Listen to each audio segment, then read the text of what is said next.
have a live audience joining us from the internet, from the web. Hi, internet. Hi, Mo. And we are super, super excited to bring you Drezburt live at the Strategy for Peace Conference. For those of you who are not in the room, I am Jen Smyser, Vice President and Director of Policy Programming Strategy at the Stanley Foundation. And we are going to post a link for you to all learn what the Strategy for Peace Conference is and who the Stanley Foundation is. So on your own time or at your leisure, please check that out. I am going to step out of the way in a moment and let Heather and Dan do their thing. But before I do that, let me point you all to Pigeonhole, which is an online platform for you to pose questions. You can choose whether or not you're anonymous. Fun, fun, fun. You can vote on other people's questions. You can add comments to the questions already asked and build them up or make them more complex. So this is a highly interactive way for you to not only hear what Dan and Heather have to say, but to draw more out of them. So I hope you all take advantage of this, whether you're in the room with us or not, and consider what you would like to pose to them. For those of you that do not know what Drezburt is, this is a, I've seen it referred to as a vlog or a video blog. Wait, no, I'm missing, there's another term for it. Also podcast. There we go. That these two do and have been doing for years. These are two of my favorite policy analysts, and both have the gift of gab. So this is going to be highly entertaining. They're going to tap into the themes that we are addressing here at our conference, but also what is actually happening in the world. And so hopefully this will be a good sort of thought-provoking introduction to the hard task that we have put in front of all of you in the coming days. So please welcome Heather Hurlburt. Heather is the Director of New Models of Policy Change in New America. I love that title. And Dan is Professor of International Politics. That only gives me bad flashbacks. I'm sorry, Dan. At the Fletcher School of Tufts. But we have former students in the audience who we know can offer feedback to Dan on that role. But that's their day job, but they do this on the side for fun, and they're sharing it with us tonight. So please thank them with me, along with me, and turning it over to you.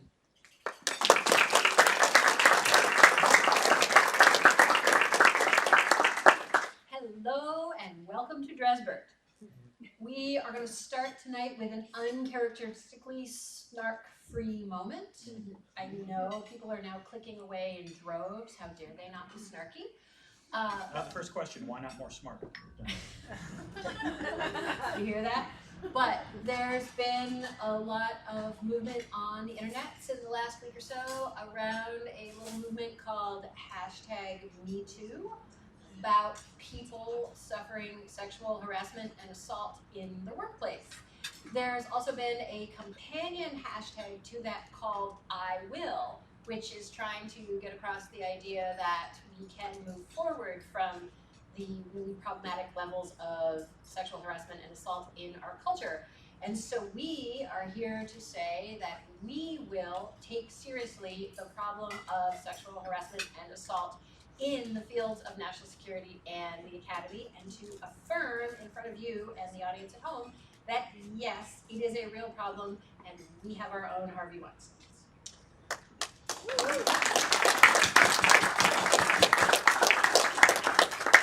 In yet another spasm of agreement, I do not have much to add to what Heather said, but I would just say that yes, while this obviously started with Harvey Weinstein, one of the interesting things in seeing this play out has been the notion that this is hardly unique to Hollywood. It's prevalent anywhere where you have radically unequal power in a particular field.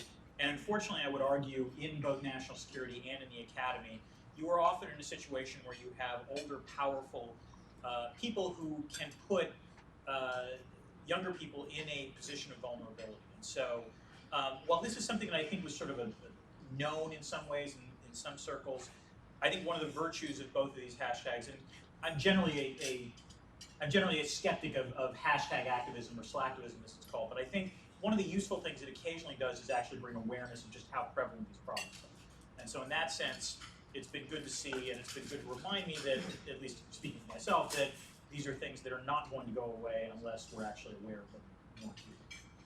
Now, I know you're all thinking, today is Wednesday,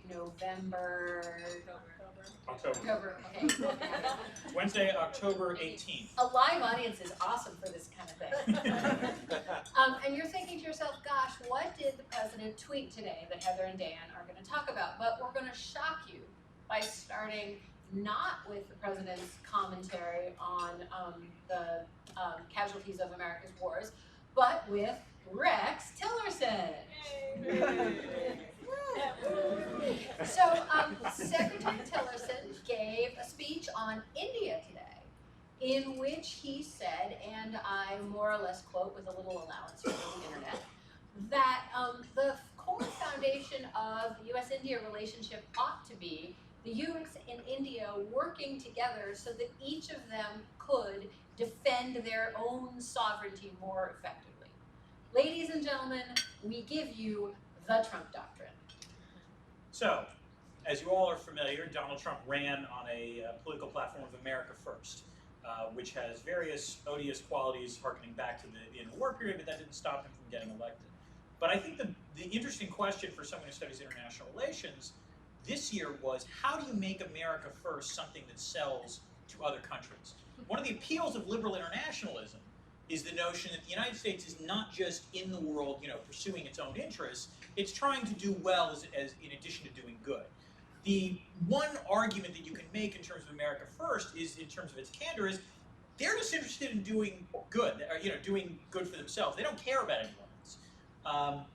And this is not a terribly appealing message to the rest of the world, and we've seen this in an array of speeches that Trump has given, in terms of the NATO anniversary and then Warsaw and so on and so forth. And the question was, how is he going to make this a doctrine that could appeal beyond the United States? America First might sell well with certain populists in the United States. How can other countries feel like they can profit from this? And I think, as Heather said, that we're beginning to see the outlines of that. One way you can go, which you saw in Warsaw, was for Donald Trump to sort of go full Huntington and say, it's not America first, it's Western civilization first, which might appeal to certain parts of Europe, but is also limiting somewhat in the appeal. I think you can argue what he's now done is said, America first to the rest of the world means sovereignty first, which is to say that if we believe that the liberal international order has somehow given a raw deal for us, surely there must be other actors who resent the intrusions that the liberal international order has on their sovereignty. And therefore, if we can agree that we will be the masters of our own domain, then maybe that's a sort of, consensus upon which we can build going forward. And of course, this is super relevant to the 80-odd people gathered in the room here who are talking for the next 2 days, for those of you online who haven't yet done your homework and gone to check out what Stanley Foundation's Strategy for Peace Conference is, who are spending the next couple days focused on questions around political violence and mass atrocities, around the connection between social media and weapons of mass destruction. Wonder where they came up with that one. Thinking about how do we deal with just climate transition. All of those questions that I would guess that all of us in the room and most of us following online at home are used to thinking about in the context that was American foreign policy for 40 or 50 years, where we all told each other that we were engaged in some greater project of the liberal international order. And if now we're trying to do all those same things, but we're only trying to do them either to benefit ourselves or to help others who we carefully vet and approve benefit themselves, how does that affect our ability to chase any of those goals? So one example of this, I think, that's worth bringing up, there are a couple of examples that have been in the news recently, but I think the one that comes to mind for me is the plight of the Rohingya in Myanmar, which is to say there's been an obvious, has the word genocide been used yet? Or? Depends by who. Yes, exactly. It's been used by some people in the room, actually. Right. I have to say, what this is giving me is deja vu back to 1994 and the debates about Rwanda. And I will always remember, the sort of, when it happened, I wasn't, necessarily aware of it, but I remember Samantha Power wrote a relatively searing article about, that eventually became a problem from hell, about basically why did the Clinton administration not do that much when it came to Rwanda, in which you had Clinton administration officials being relatively candid, saying we knew something bad was happening, but we had just dealt with Somalia. Somalia was clearly something that affected why we were not necessarily going to take action in Rwanda, and that is why 4 million people died in that country in 1994. Maybe it's my imagination, but the striking thing about what's happening in Myanmar is that I don't even think Trump administration officials are having a debate about what they should do, because I don't think it occurs to them that they should do anything. I think for them this is not necessarily something that they consider their bailiwick. And indeed, this has been an articulation by, among others, Secretary of State Rex Tillerson, who in a variety of speeches, most prominently in an open house with State Department employees, talked about, well, we have values and then we have interests. And the interests are going to be much more important than the values. And sometimes we're going to have to sacrifice the values, which puts the Secretary of State in a relatively awkward position, as he was today, I believe, in terms of trying to address something like the Rohingya massacre, because it raises the question, you can't simultaneously say these things aren't important and that sovereignty is important and then try to fix it. Well, I was fascinated, again, the same Tillerson speech today, he said, and again, I apologize, I think I'm not quoting exactly, used the passive voice to say there will have to be accountability with respect to Myanmar. And that is a great construct if the world is a corporation in which you have a clear management structure and people can hold other people accountable. It also, it would have been a great thought if the sort of Samantha Power vision had actually played out either in the previous administration or this one, where you had an empowered Security Council or an empowered global community that said, hey, you are doing bad things and we have actual mechanisms to hold you accountable for that. But self-interest does not, self-interest does a lot for you, but it doesn't really give you a good accountability mechanism. So one of, to my mind, the great challenges that we're facing in this room, but also we more broadly, dear podcast listeners and viewers, is, and it's not as much as many of our viewers may love to pin all of this on President Trump, the fact that, as Dan said, there is a broad and eager international, I won't say community, although it's interesting that that's kind of what's bred into me, group of countries that to whom this rhetoric is really music to their ears. So if we are now looking at a world where a really significant portion of global power accrues to countries who say, we really don't like the idea of being a world of laws. We like the idea of being a world of states rather than a world of laws. And so much of the structure we depend on, the whole notion that there can be such a thing as global climate mitigation, where the whole world works together to protect the most vulnerable from the effects of climate change. Well, what happens if there's no longer an idea of global responsibility for the most vulnerable? No, and you raised a valid point, which is to say that I think one of the oddities of the 2016 campaign was that Trump's rhetoric seemed to be premised on the notion that the Obama administration was obsessed with human rights and mass atrocities uber alles, and that was their primary focus, which was... I'm sorry, what? Well, that's, which is in some ways an odd formulation, because in some, when Obama was running, one of the things that he was constantly talking about was that his favorite president was George H.W. Bush. He thought of himself in no small part as a realist. So in some ways, and furthermore, it's worth noting that for all of the odious nature of the phrase America First, the notion of sovereignty being important is also a Western notion. And so in that sense... Really? Yeah. It's much more fun interrupting him when we're in the same place. Well, Wait, yeah. so you're seriously going to tell me that China, Brazil, Turkey, the idea of sovereignty being important is not inherent to those political cultures? Oh no, they like that, but I'm saying just that checking. when they talk about the role, the importance of Westphalian sovereignty, they are drawing upon it's not just unique to those countries, they are drawing upon a Western legal tradition. It's one that's been eroded, you can argue. This is worth it just to watch your reaction. See, usually he can't do that. Yeah. And let me put it this way, it's clear that in terms of the basis of the liberal international order, you can argue that sovereignty has been somewhat less important over time, but still, there is a long legal tradition, we're talking about here. So I'm going to call an audible, even though I still don't understand exactly what that is. Which reminds me that this is Keith Porter, we got to do a little trashing of the Cubs. And if we have anybody in the audience who wants to yell out scores, that would also be fine.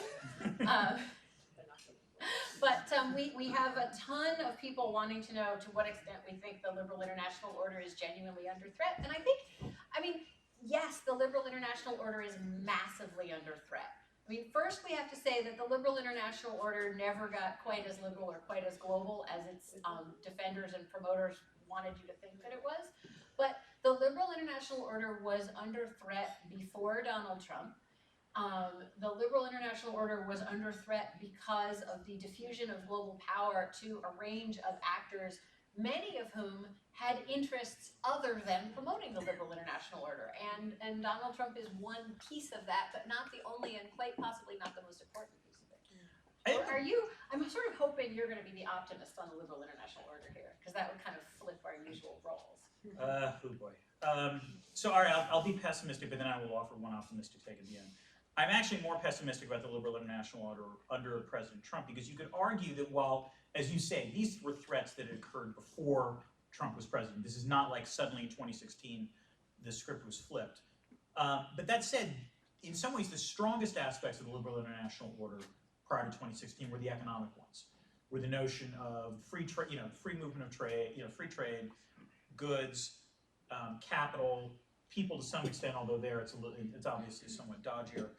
By which you mean we don't actually live up to our own principles. Right. But that said, those were the economic principles that even countries like China and Russia at least paid a fair amount of lip service to, and in some cases actually did take steps to potentially liberalize.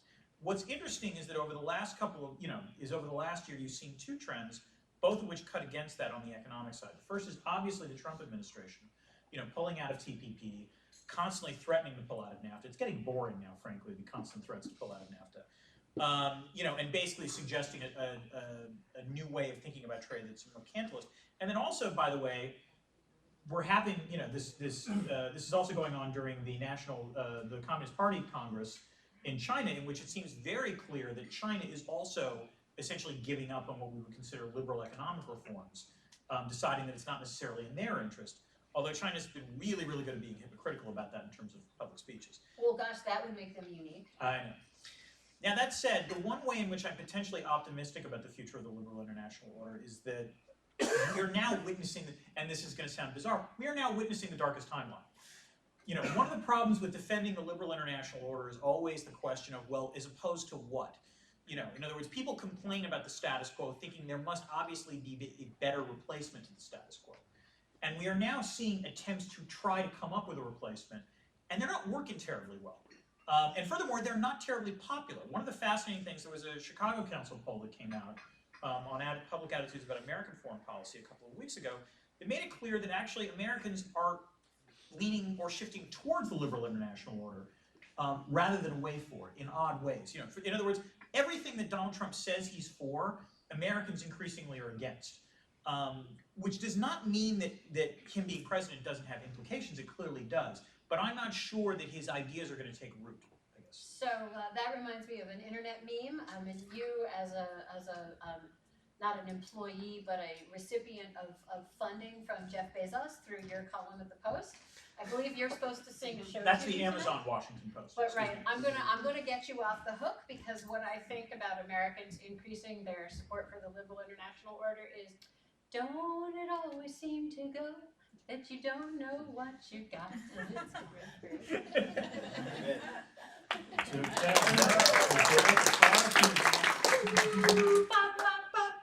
Okay, that's enough of that.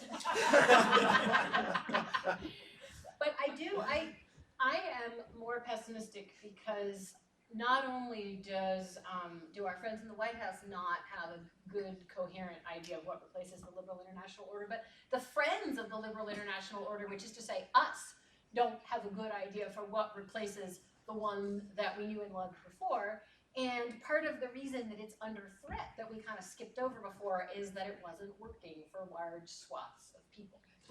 Or large swaths of people came to feel very strongly that it wasn't delivering on the promises that had been made to them. And we, the proponents of the order kind of failed to. I'm going to push back a little on that. I think you're right. Obviously, the order wasn't working for everyone. But that said, I don't think you look at the largest poverty reduction of poverty in global history, and the most significant reduction of interstate conflict in history, and say, those are so what. I think the better way to phrase it is that I think a lot of people took the liberal international order for granted in ways that were not quite understood until you actually start questioning the foundation. Actually, I would put it really differently from that, which is one of the flaws of the liberal international order is that the folks who benefited from getting lifted out of poverty and the folks who benefited from conflict not taking place in their societies didn't have as much of a voice as folks who were promised that they would get to live like they were the lords of the manor at glorious Airlie House, and instead are living someplace with their jobs going away and uncertainty about whether their children are going to enjoy the same kinds of jobs they did. But we should probably get to the questions, but I do want to say that one of the problems of Trump's sort of sovereignty first doctrine is that the very issues that you have all convened here to talk about are problematic if that winds up being the preeminent doctrine. It's difficult to talk about the question of mass atrocities without actually raising some rather thorny questions about sovereignty. Similarly, climate change will require, or a just transition as we think about it, will require countries to make serious costly commitments, which usually can only happen if there are international treaties put in place. As for the nuclear question, that's a slightly different one, and might be worth bringing up the question of the president's Twitter feed and whether we are in fact 3 tweets to midnight or not. Well, I was actually going to pause briefly on the president's Twitter feed, just because I felt that it would disappoint the fans at home if we didn't have anything to say about today's events and exactly how it is that an American president ought to talk to the families of those killed in our wars. And at some level, and normally our producers at Blogging Heads would do this for us, and so I want to acknowledge them in absentia, but I kind of find I have almost nothing left to say on the subject after the photograph of the soldier from Florida's widow and 6-year-old daughter with his casket. So I really got nothing snarky left to say about that. But interestingly, from the social media point of view, what we're still not talking about is what those 4 Americans were doing in Niger. And the fascinating thing about what the 4 Americans were doing in Niger is that it really brings together actually all the topics that this conference is talking about.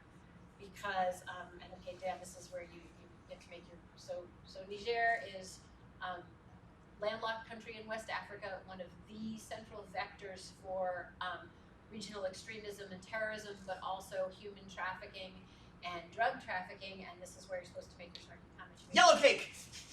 Don't forget yellow cake. So yes, among other things, it's a potential source for yellow cake that can lead to enrichment. If we'd really been thinking, we would have brought a dessert up here and showed it off at this point. That would have been great. But, so here's Niger, this country that most of us would struggle to find on a map. Many of us, even those of us who are serious national security professionals, would struggle to name the capital of. Should I put him on the spot or not? Yeah. They got it. But that where you have desertification brought about by climate change, you have violent extremism and political conflict, and some real challenges of governance, and you have in the past and quite possibly again in the future the raw material for nuclear weapons, and then you have the American president tweeting. Which, this is one of the, so let me ask you one question, then we should probably get to their questions, which is, one of the criticisms of Trump, or one of the things that I think frustrates a lot of people about Trump's social media, is the question to what extent does it crowd out everything else? In other words, as you say, today all we've been talking about is the fact that the President of the United States apparently, was lacking empathy in terms of talking with this widow based in Florida. He then tweeted out that the Democratic representative who reported this was lying, claimed he had evidence that he supported himself, and then of course at the White House President's Conference, Sarah Huckabee Sanders said, that it was disgusting, this was even being talked about, and so on and so forth. This dominated the discussion for today in Washington, putting the issue that you just raised to one side, which raises the issue, is this actually something where the social media is a weapon of mass distraction rather than, potentially a useful tool for, concentrating debate, even on an issue where Trump looks like the bad guy?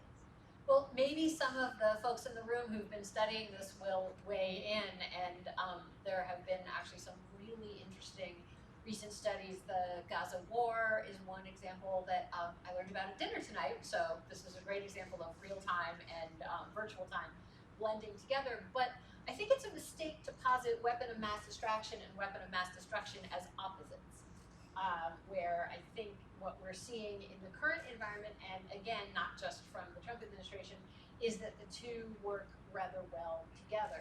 That if you view social media as an accelerant, like gasoline that you pour on a fire, maybe it is now time, folks at home, we are able to look at questions that folks have voted on. So the top vote getter right now, some would say U.S. apathy is preferable to U.S. intervention in global affairs. What defines when the U.S. should intervene? And the brilliant part about me taking the initiative to read the question is that Dan has to answer it. And that's how you use power in social settings. That's agenda setting power. That's impressive. So I would say that the answer I would give is twofold. First, there are there are too many situations in the world where, given the preponderance of U.S. military power, the U.S. remains the intervener of last resort. And so if there are situations where, in fact, countries are potentially falling apart, and if that country falling apart either leads to potentially the prospect of genocide or also the possibility of violent extremism rising, it's not surprising that you would then want the United States to potentially intervene, even if it's not going to do the best job, because these are, by definition, difficult circumstances. But mostly, to be honest, this question fills me with nostalgia. Because 10 years ago, if we were doing Drezburt, we could have a genuine debate about this question, because this is what we used to talk about. I think that probably in the archives, you and I actually debated this right. point. When should the U.S. intervene? When is the appropriate moment? And we're now in this sort of awkward and uncomfortable situation of saying, well, we agree that probably the U.S. should intervene at some point at various times, as opposed to potentially the current administration. And more importantly, that there should be some kind of set of clear guidelines or doctrines for how this should be done, as opposed to sort of an ad hoc, nature, which is, again, I believe how the current administration is going to do. Well, I'm a little more tolerant of ad hocism, or maybe I have lower expectations. But the other point I would make is that I don't actually think U.S.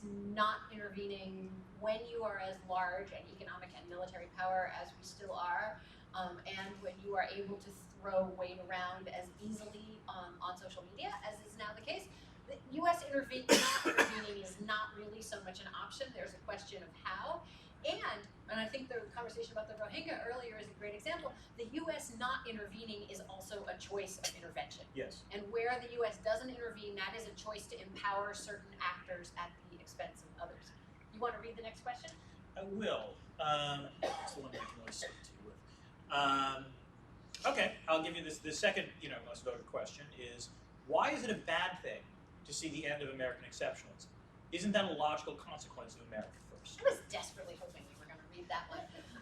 No. I can never win in this.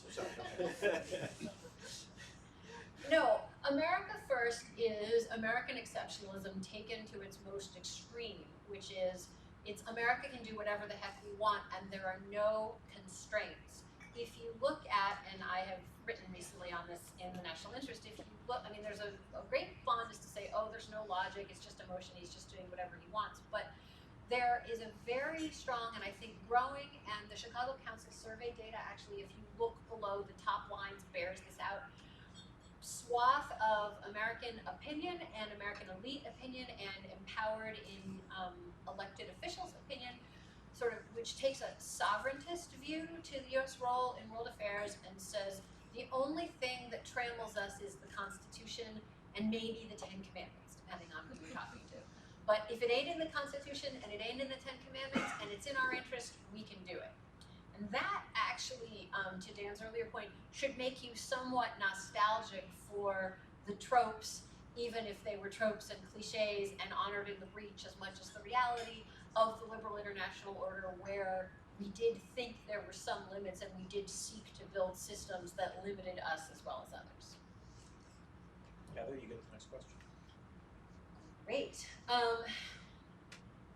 Isn't the lesson of Rwanda, Dan, since you brought up Rwanda, that you can do nothing and apologize later? No. To the extent that, the lesson of Rwanda is that just because you've made a previous policy mistake, I would argue, doesn't therefore mean that you should circumscribe further action in the area. So again, the reason that we don't do anything in Rwanda was because of what had happened in Somalia. And that has been, the politics of this were very clear. It made it clear that the Clinton administration was way too gun-shy. And I think the lesson, unfortunately, is that, at least in the United States, we careen wildly from one mistake to the other, which is the mistake of intervention without thinking to non-intervention without thinking, because because what we are primarily concerned about is political optics. So yeah, well, that question, the fact that the President Clinton went on his apology tour and apologized for not intervening certainly was something that he could do. But I would argue that the lesson to draw is that we will not necessarily ever have a happy equilibrium of the optimal way of intervening, and we tend to react, we react in an extreme manner to past mistakes. And there you have it, ladies and gentlemen, the comprehensive indictment of American foreign policy. All right, so now I'm going to read another one, and I'm going to go a little bit out of order because I know everyone is on the edge of your chairs waiting for this one. As many of our loyal followers will know, Dan has been in the news lately in a story involving garbage. And so, Dan, what everybody wants to know is, when a Trump administration official tells the New York Times Magazine that your edited volume belongs in the garbage, what does that do to sales? So, to put this in context, there's a great New York Times magazine story that I believe will be coming out this Sunday in print on Rex Tillerson's tenure at the State Department. There is a priceless anecdote contained within that story in which the reporter writing it was in Brian Hook's office, Brian Hook being the director of policy planning. The reporter noticed that a book of mine called Avoiding Trivia, which is an edited volume that I did from Brookings about 10 years ago about policy and strategic planning, was on the desk. And so the reporter brought it up, at which point R.C. Hammond, who is the spokesperson for Rex Tillerson, and was apparently the minder for the interview, said literally, "You mean that guy from the thing with the post?" And then took the book and said, "It's going in the trash can." And Brian Hook, said, no, he wrote this well before Rex Tillerson was Secretary of State. I need this book. He was like, "Trash can!" And then Hook blocked him. And then it ends with the priceless sentence, "I now know why Hook had the bottle of gin on his desk." The answer is... If you don't know, by the way, Drezner's book can be purchased packaged with a bottle of gin. Brookings Institution Press, if anyone from you is watching this, you want a special box set of Bombay Sapphire Gin with the copy of Avoiding Trivia. That is going to be a collector's edition. To answer your question about what happened to sales, this was not the most popular book. The sales rank on Amazon prior to this whole kerfuffle, I checked yesterday morning, was approximately 1,990,000. The book then rocketed up to within the top 80,000, and more importantly, Amazon is sold now out of stock. So, R.C. Hammond, all I can beg you, please take my latest book, The Ideas Industry, Pessimist, Partisans, and Plutocrats are Transforming the Marketplace of Ideas, and try to throw that book in the trash and have a reporter report it. Thank you, R.C. My turn to ask a question. Okay. Does Trump's stance of not caring about human rights actually put him in a position of leverage and power to have impact on human rights issues? I guess the notion that if he doesn't care, if he then decides he wants to step in on something, think, for example, chemical weapons in Syria, maybe that would actually matter. So I'm going to take advantage of this one to answer another question which is up here about realist arguments about... You're pursuing a Heather first strategy, and don't think I don't notice this. Damn right. So there is this wonderful habit that we have of teaching international relations as if everything can be very carefully planned out and strategized for maximum advantage. And it is totally true that a hypothetical president could hypothetically very carefully develop and calibrate a strategy where she or he said in public, I don't care about human rights, and then sort of used that, or even empowered some of his or her cabinet officials to go in and say, well, you know, since the president has said over and over he doesn't care about human rights, it'll be much more devastating when we totally cut you guys off because of what you just did to the Rohingya or the whomever. Or to go around the world and say, well, you know, we're not like those normal moralistic Americans, you know, but like this one is really too big to let pass. So absolutely, a president who was very attuned to a smart negotiating strategy and had a really, what's the famous quote from early in the administration, a well-oiled machine? Running so smoothly. Running yes. so smoothly? Yes. Yes, there's all kinds of things one can do in negotiations, good cop, bad cop. But you know, these are the same people who had their travel ban thrown out for the third time this week because they can't stop their leader from tweeting about what the actual purpose of the travel ban is. And what do you know? It turns out that judges read Twitter. We've had a really good sort of multiple stage experiment now to prove that judges read Twitter. So no, it does not put Donald Trump in a position of leverage and power to have impact on human rights issues. No, Donald Trump has no credibility and no leverage on human rights issues, except insofar as there are any human rights issues that can be affected by whether or not you build a Trump property there. All right, it's your turn for the question. Last one. Last one. Okay, and this is a good one. Are we, I'm gonna add a question. Is information warfare a weapon of mass disruption? And are we practitioners of information warfare, Dan Drezner? Or was I not supposed to say that? I thought we weren't going to say that out loud.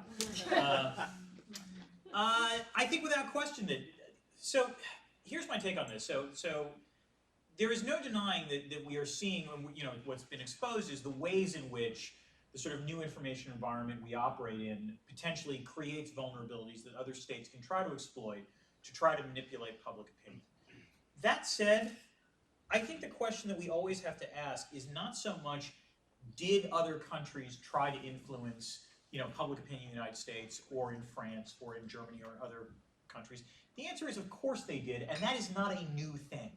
That's been happening since the invention of propaganda. E.H. Carr was talking about this back during the interwar period, so that is hardly a novel phenomenon. The question is, why did it seem to work as well this time around as opposed to previous go-arounds? Why was it that, you know, these kinds of sort of fake news or myth-making or, you know, other sort of story, you know, misinformation, why did it seem to operate so well in the current environment in a way that it has not before? So I think the interesting thing is not so much information warfare, it's that the operating environment, the sort of conditions on the ground have changed such where we're operating with such a high degree of distrust of authority that it allows people to potentially plant these kinds of stories and actually have them grow in a way that I don't think they could have grown 30 years ago.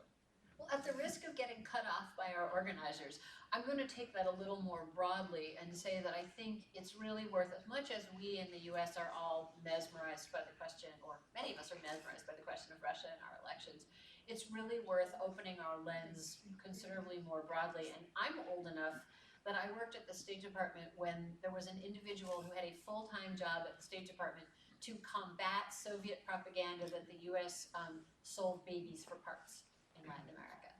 That was a full-time job for a person. And by the way, it was a failure. I mean, because once that myth was spread, you could never unspread it. So this is something that pre-existed social media. As I mentioned earlier, I think in many ways the Gaza war is a real watershed where you see both sides very deliberately employing a social media strategy, both directly against each other, but more importantly to build allies and new relationships outside the zone of conflict in a way that frankly changed not just the outcome of that conflict, but how large swaths of the global population view the Israeli-Palestinian issue forever. So information warfare is a weapon. It's not new, as Dan says, and I think you could probably go back to Greco-Roman times. or other times if I were more literate in other ancient cultures, to see its use. But the accelerant question and the destructiveness question, where you have the ability to both reach large numbers of people and large numbers of people's ability to be empowered in ways that the peasants weren't so empowered back in the day. But we know that we are not instruments of information warfare, because we know our viewers are awesomely checking out multiple sources, fact-checking everything we say. Indeed, you're sending us critical questions even as we speak. So we know that you guys are part of the solution and not part of the problem. And thank you for sharing us with this live audience tonight.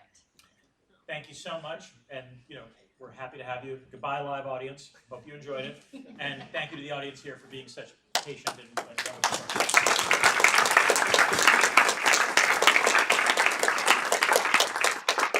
For a live audience, that was probably disappointing because they're used to a full hour of Drezburt. And we asked them to do a condensed version tonight. Thank you for all of you that participated in